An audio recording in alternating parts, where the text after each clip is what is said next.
Boa tarde, queridos irmãos. Que a paz e o amor do Cristo nos envolva a todos nesta tarde para essas reflexões.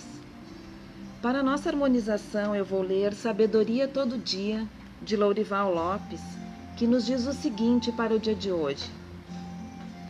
Pense com determinação. O seu pensamento tem grande poder. Se você acredita ter saúde firme, o seu pensamento trabalha para ser assim. Se a supõe mediana ou fraca, ele lhe injeta desorientação. O mesmo acontece nas suas crenças sobre paz, alegria, progresso e felicidade. Saiba pensar. Para realizar-se, ser otimista e progressista, pense alto, com decisão e creia na força dos pensamentos. Eles são agentes de felicidade na sua mente e no seu coração. O seu pensar é ilimitado. O poder do seu pensamento provém de Deus. Com estas palavras, então, vamos usar esse nosso pensamento no bem e no amor e todos juntos elevá-lo a Deus, este nosso Pai bondoso, este Criador, que nos abençoa a cada novo dia com a vida neste planeta lindo. Obrigada, Pai, por esta chuva que tivemos hoje, que alimenta o solo. Obrigada também, ó Pai, pelo nosso alimento, a mesa farta. Obrigada pelo trabalho e obrigada também por nos enviar nosso irmão Jesus Cristo, que vivenciou o Evangelho sobre a terra, que é o nosso alimento da alma. E é este alimento que viemos buscar aqui hoje, ó Pai. Que as reflexões que vamos fazer hoje sigam direto ao nosso coração e nos façam ser humanos melhores, mais amorosos, mais fraternos e com mais fé. Que a paz, o amor do Cristo e a espiritualidade de luz permaneçam conosco neste momento. Que assim seja.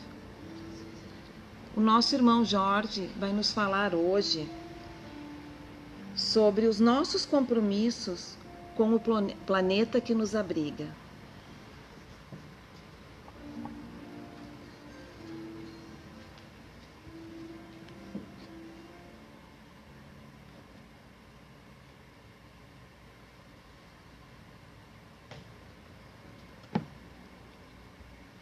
Renascendo no mundo da quimera, ao colhermos a flor da juventude, é quando o nosso espírito se ilude, julgando-se na eterna primavera. Mas o tempo, na sua mansuetude, pelas sendas da vida nos espera, junto à dor que esclarece e regenera, dentro da expiação estranha e rude. E ao tombarmos no ocaso da existência, nós revemos do livro da consciência os caracteres grandes, luminosos. Se vivemos no mal, quanta agonia, mas se o bem praticamos todo dia, como somos felizes e venturosos. Uma boa tarde a todos os irmãos, que possamos agora, inspirados por Jesus, refletirmos acerca das ideias que conseguimos reunir da doutrina espírita acerca desse tema. Hoje, especialmente, aniversário que comemoraria o nosso querido Chico Xavier, que tanto bem fez na Terra, que tanto trabalhou pela nossa doutrina espírita.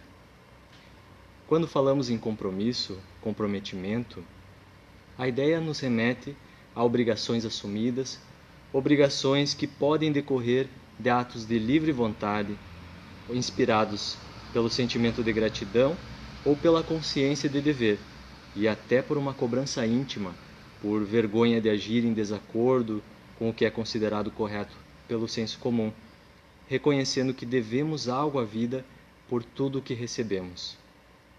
Acerca disso, lembramos da conhecida frase que possivelmente muitos de nós já proferiram, eu já, talvez na adolescência, quando dizíamos, eu não pedi para nascer. Quem nunca ouviu ou repetiu essa frase? Pode parecer injusto com os jovens, mas sabemos ser uma época complicada de conflitos internos e externos, em que somos ou fomos muito cobrados, em que a transição de uma vida sem responsabilidades para outra de compromissos acaba nos pesando, exigindo que tenhamos desenvolvido competências nas quais ainda não estamos seguros. É o despertar do dever que não precisa ser imediata e perfeitamente cumprido, como nos parece nessa fase da vida. O orgulho costuma ter problemas com esse sentimento de dever, que a humildade e a gratidão auxiliam a administrar mais tranquila e eficientemente. A doutrina espírita nos esclarece que o processo reencarnatório, essa vida que ora vivemos no corpo físico, envolve todo um planejamento, desde as condições físicas, a família, o agrupamento social onde vivemos, as condições econômicas, conforme o que necessitamos para crescer. Uma oportunidade abençoada de elevação, e que a maioria de nós realmente não pediu para nascer mesmo. Nós imploramos para renascer nas condições em que agora estamos, com os problemas, inclusive, e os compromissos, mesmo aqueles indesejados. Assim, perguntamos-nos, de que maneira esses compromissos se nos apresentam? Como saber o que devo ou não fazer? O que é minha responsabilidade? Para tratarmos dos compromissos em face do planeta, que nos serve de acolhedor cenário à existência material, é interessante refletirmos sobre os propósitos dessa existência. E nesse sentido, há uma questão bastante objetiva formulada por Kardec em O Livro dos Espíritos, a questão 132, que pergunta qual é o objetivo da encarnação dos espíritos. Ao que respondem os instrutores desencarnados. Deus lhes impõe a encarnação com o fim de fazê-los chegar à perfeição. Simples e direto, é para o nosso bem. E eles prosseguem. Para uns é expiação, para outros missão. Mas para alcançarem essa perfeição, têm que sofrer todas as vicissitudes da existência corporal. Nisso é que está a expiação. Visa ainda outro fim a encarnação, o de pôr o espírito em condições de suportar a parte que lhe toca na obra da criação. E observamos que isso é a finalidade, então, da encarnação, o objetivo da vida. As missões e expiações são partes da preparação para alcançar essa finalidade. É assim, ao final eles dizem, é assim que, concorrendo para a obra geral, ele próprio, o Espírito, se adianta. Ou seja, os deveres que vimos cumprir, auxiliando na obra geral, realizam o nosso próprio adiantamento. É nos dedicando ao bem comum que nos adiantamos. Trabalhamos pelo nosso próprio bem, ao perdoar, ao ter paciência, ao abrir mão de conforto e descanso pelo bem dos outros. É a nós mesmos que fortalecemos, desenvolvemos, vamos elaborando o nosso ser e ampliando os nossos poderes. No final do comentário feito por Kardec nessa questão, ele faz uma afirmação muito expressiva. A ação dos seres corpóreos é necessária à marcha do universo. Deus, porém, na sua sabedoria, quis que nessa mesma ação eles encontrassem um meio de progredir e de se aproximar dele.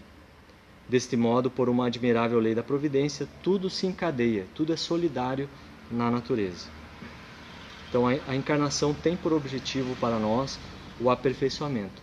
Alcançar a perfeição é o ponto transcendental desta resposta. E o encadeamento solidário da natureza ultrapassa até o que a ciência confirma.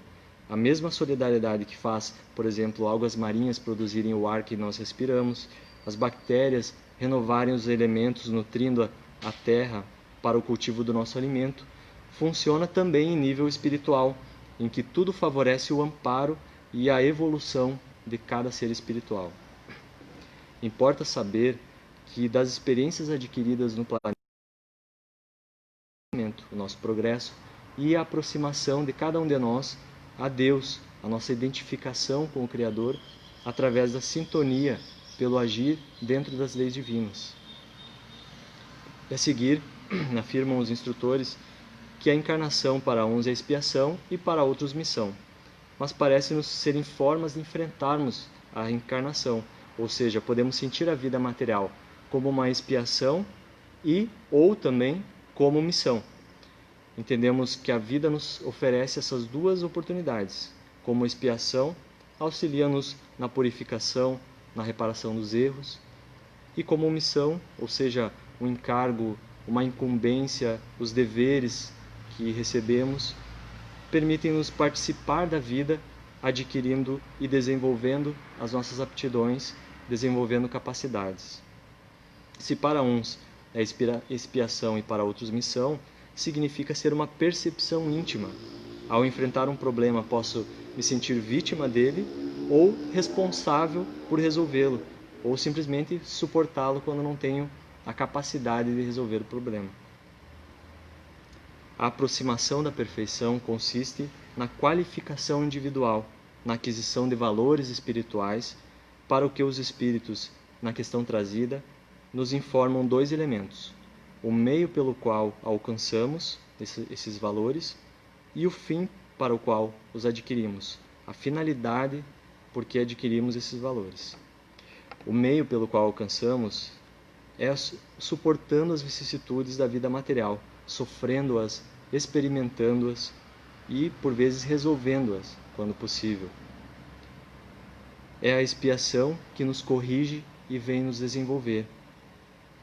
Quem nunca questionou suas prioridades diante de uma doença? As aflições como a pandemia que estamos vivendo podem provocar também desapego, valorização das pessoas amadas que por vezes na correria do dia a dia nós não temos valorizado, a busca pela espiritualidade também, que às vezes relegamos a uma breve prece antes de dormir, às vezes adormecemos no meio, o desenvolvimento das virtudes espirituais. E com relação ao fim para o qual adquirimos os valores espirituais, afirmam os espíritos que além da perfeição, a encarnação visa nos colocar em condições de suportar a parte que nos toca na obra da criação. Então aqui verificamos o caráter de preparação, de construção espiritual mesmo, que a encarnação possui.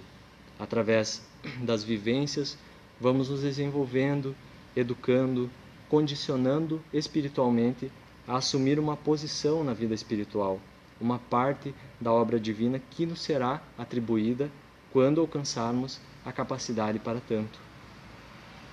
O aperfeiçoamento é o compromisso maior que podemos vislumbrar por enquanto. Contudo, para o nosso entendimento, ainda parece haver um paradoxo.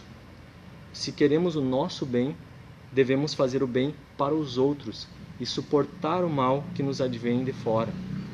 Isso é complicado de entender e muito mais de praticar. Então Emmanuel, no livro Consolador, questão 230, auxilia-nos um pouco nessa compreensão quando é perguntado como iniciar o trabalho de iluminação da própria alma. O benfeitor responde: esse esforço individual deve começar com o autodomínio, com a disciplina dos sentimentos egoísticos e inferiores, com o trabalho silencioso da criatura por exterminar as próprias paixões.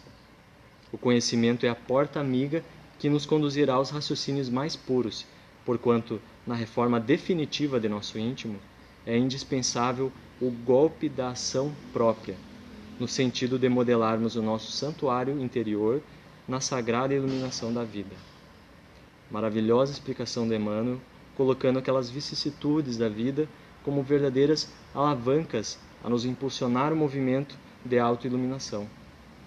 O desafio, contudo, é encararmos todo o conhecimento disponível nos livros, nos incontáveis cursos, hoje em dia, com o pessoal em casa, as inúmeras lives que vêm nos dar instruções de autoaperfeiçoamento, de autodisciplina, os treinamentos, encararmos eles como portas que nos auxiliarão a acessar formas de raciocínio mais libertas das limitações que nos impusemos.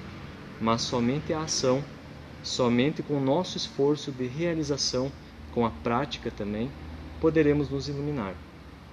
É o trabalho pessoal que consolida todo o auxílio, toda a ajuda, todo o favorecimento que temos recebido sempre na nossa vida. O trabalho a fazer não é nada de excepcional, de desconhecido para nós. São os compromissos naturais de cada um, que cada um recebe no dia a dia na sua vida. A forma de atender a esses compromissos, sim, essa é nova. Com boa disposição, com gratidão irrestrita, o que requer muito exercício para conseguir. Isso ainda é novo para nós. E que compromissos seriam esses que temos com o planeta? Esse é o tema das nossas reflexões, os nossos compromissos com o planeta que nos acolhe.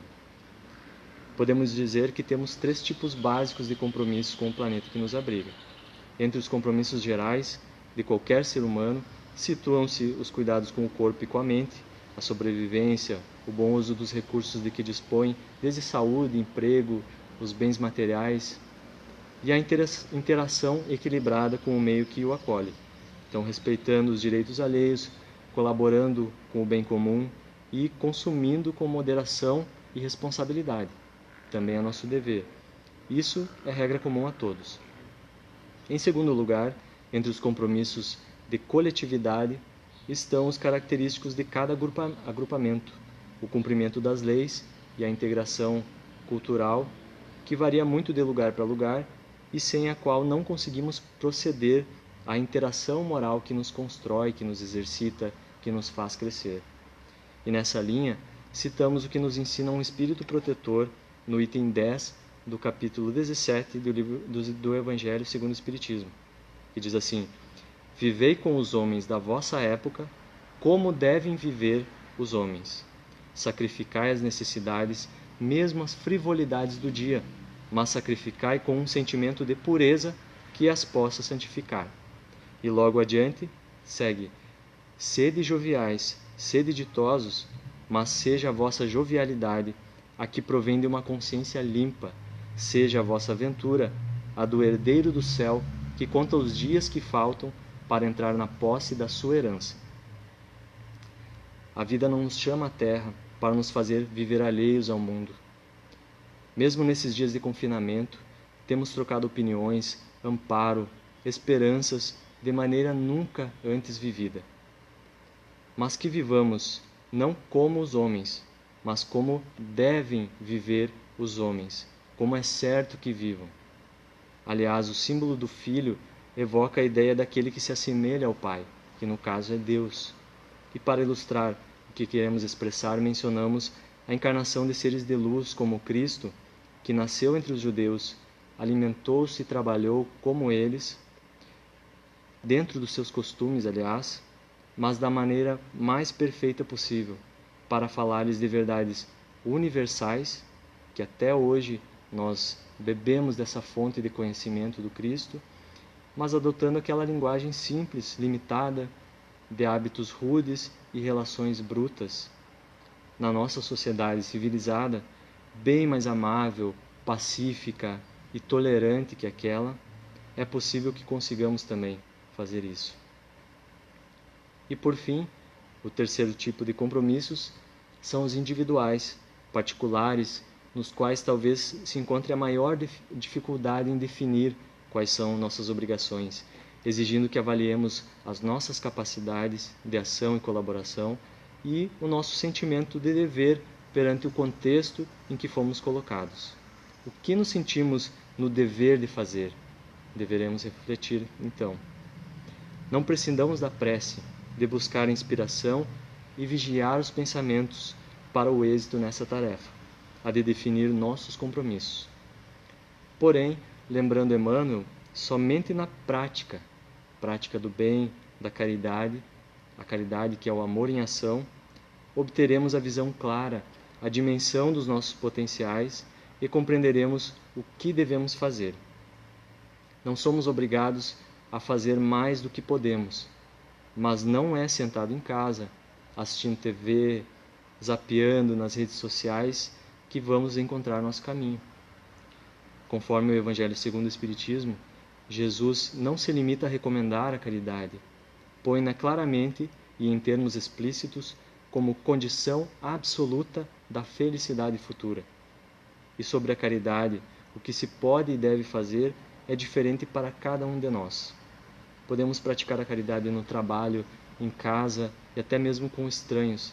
Através de toda ação justa se pode fazer a caridade. Mas quem pode avaliar e decidir o que fazer para o bem comum é cada individualidade, com a orientação da própria consciência, essa voz interna através da qual os espíritos amigos nos aconselham e dirigem quando buscamos sintonia com eles na prática do bem.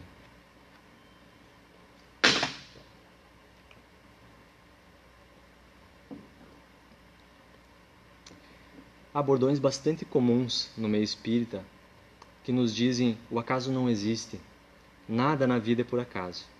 E assim é com relação aos compromissos que cada um de nós assumiu para a vida atual. Antes de reencarnarmos, ainda em espírito, lá no plano espiritual, foi realizado um planejamento da encarnação atual, considerando as necessidades de progresso que nós temos, no qual podemos escolher o gênero de provas que provocarão esse progresso. Entre essas provas, há uma unidade, um objetivo comum, mesmo sendo elas diversificadas, nos atingindo a cada pouco, fazendo-nos combater as nossas próprias imperfeições. Desde o local onde nascemos, em que condições materiais, os familiares com quem conviveremos, a educação que receberemos ou não receberemos, são escolhidos para atender à nossa necessidade, então, de evolução. Na questão 266 do Livro dos Espíritos, Kardec pergunta se nós, podendo escolher, não escolheríamos provas menos dolorosas, uma dúvida bem compreensível porque a maioria de nós, passa muito tempo da vida reclamando dos problemas que enfrentam e até dos deveres que têm no dia a dia.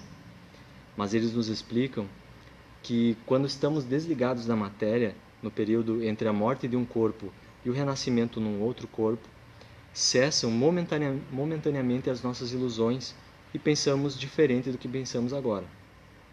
Quanto mais evoluídos, tanto mais entrevemos a felicidade futura que há de virá do trabalho e mais desprezamos também os gozos fugazes e grosseiros da matéria.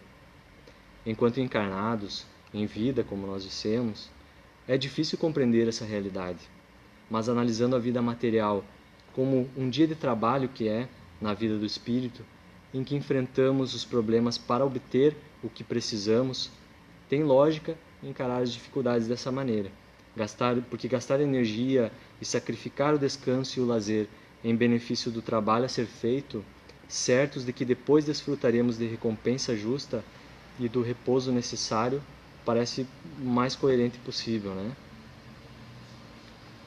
Assim, os compromissos assumidos no plano espiritual podem consistir nos mais variados desafios.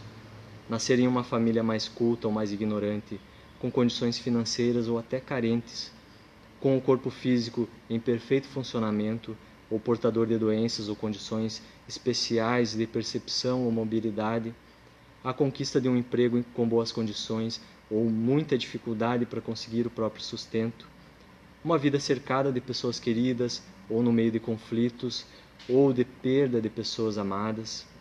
Todas essas possibilidades consistem em instrumentos de aperfeiçoamento que influem no nosso destino e fazem parte do planejamento educacional para depois se extinguirem com a vida física, ficando o aprendizado e os amores conquistados durante essas vivências. Deus pode literalmente bloquear caminhos que criamos para os erros, através dos limites que se nos impõem na vida que recebemos.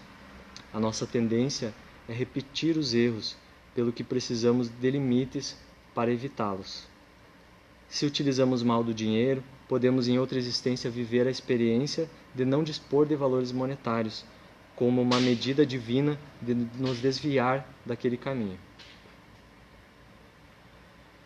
Porém, o sucesso material não é necessariamente sinal de bom desempenho dos compromissos espirituais.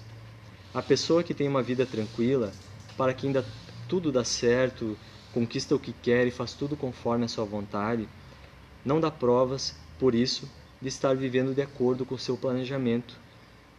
Por outro lado, aquele a quem tudo parece dar errado passa por muitos sofrimentos e muitos obstáculos para superar, pode ou não estar concretizando o que projetou para a sua vida, mas para quaisquer dos casos, o bom aproveitamento das circunstâncias, o emprego do que tem no interesse comum, o enfrentamento dos problemas com disposição e resignação, é que certificam o bom andamento da existência. Então, haver um planejamento reencarnatório não significa que ele será cumprido. E os espíritos nos dizem que raramente cumprimos totalmente com os planos, porque no caminho nos desviamos, a preguiça bate, né? A falta de vontade é o que mais pesa para o cumprimento dos nossos planos. O Evangelho segundo o Espiritismo, em seu capítulo 16, então afirma: com efeito, o homem tem por missão trabalhar pela melhoria material do planeta. Cabe-lhe desobstruí-lo, saneá-lo, dispô-lo para receber um dia toda a população que a sua extensão comporta. Imaginemos isso. Esse trabalho engloba o aperfeiçoamento material do planeta, para poder receber a população máxima, mas principalmente o aperfeiçoamento social e individual dos seres, pois povoar toda a extensão da Terra demandará a pacificação dos povos, que só poderá resultar da purificação dos indivíduos em particular. Alimentamos a falsa ideia de que trabalho é punição, é rebaixamento, mas não. O trabalho é missão. Por isso lembramos que nos últimos momentos com Jesus de Nazaré, após tantas demonstrações da sua grandeza, os apóstolos discutiam quem seria o maior no reino dos céus. O Mestre, o Rei prometido, o Filho de Deus, cinge os quadris como um escravo e lava os pés dos apóstolos, sob o olhar perplexo deles. Chegada a vez de Pedro, tendo recusado por considerar uma humilhação a qual não admitia que Jesus passasse, responde o Mestre que se Pedro não permitisse, não teria parte com ele, o que o comove, fazendo-o permitir. Pedro entendeu que com a falsa ideia de que servir é aviltante, é humilhante, não poderemos ter parte com Jesus, não poderemos trabalhar junto com Jesus, pois servir ao próximo é a essência do cristão. Esse é o modo de viver, esse é o modo de progredir e servir o próprio Deus, sendo útil e ampliando o seu potencial de realização. O próprio Cristo nos serve a todos continuamente, ensinando que o Pai também trabalha. Como não haveremos de nos servir uns aos outros, pequenos que ainda somos?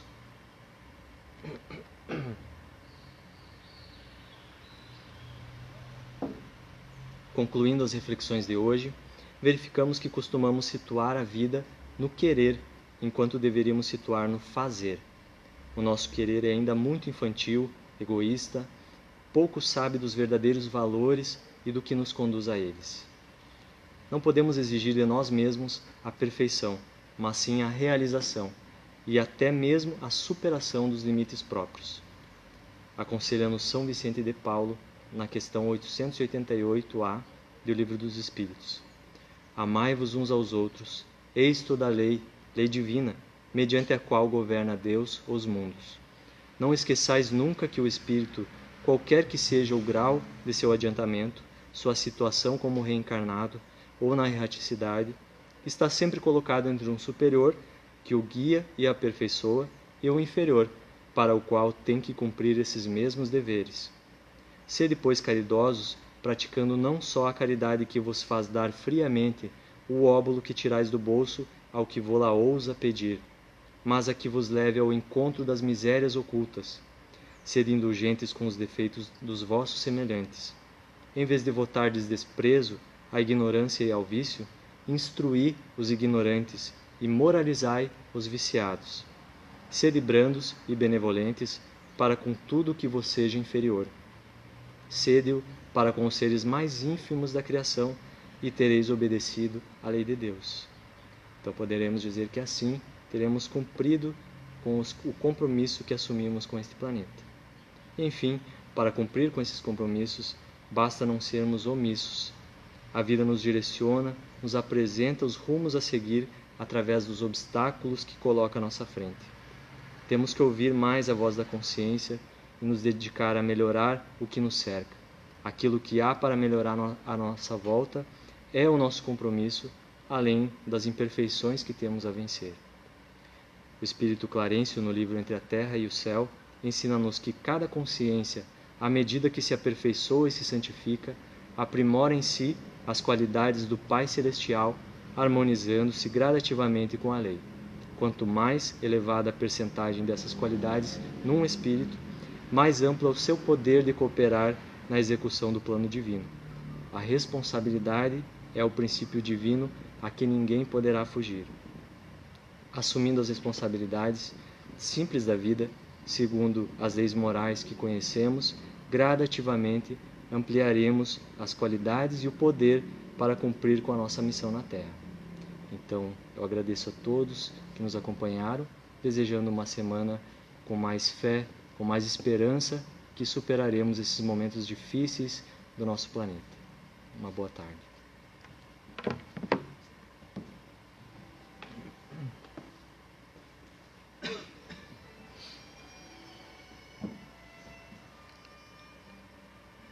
Envolvidos então por este amor que vem do alto, que entra no nosso corpo, abraça o nosso coração, nós queremos te louvar, ó Pai, a tua grandeza, tu que és um Pai soberanamente justo e bom, e conhece a cada filho com muito amor e com muita sabedoria, nos dá o remédio necessário a cada momento da nossa vida e da nossa evolução. Por mais amargo que nos pareça neste momento este remédio, ó Pai, nós te agradecemos todas as bênçãos que este remédio nos traz e que possamos, abençoados por Ti, com boa vontade, seguindo os exemplos do Mestre Jesus, e depois dessas reflexões, buscarmos cuidar de nós, do nosso planeta, da nossa família, e ser humanos melhores, mais fraternos, seguindo as leis que Tu nos dás, que Tu nos mostra a cada dia a necessidade de seguirmos sempre em frente, sempre buscando a evolução. Que a paz e o amor do Cristo sejam presentes em nossa vida constantemente e que a luz que vem do alto, da espiritualidade maior, nos guie e nos abençoe todos os dias. Que assim seja.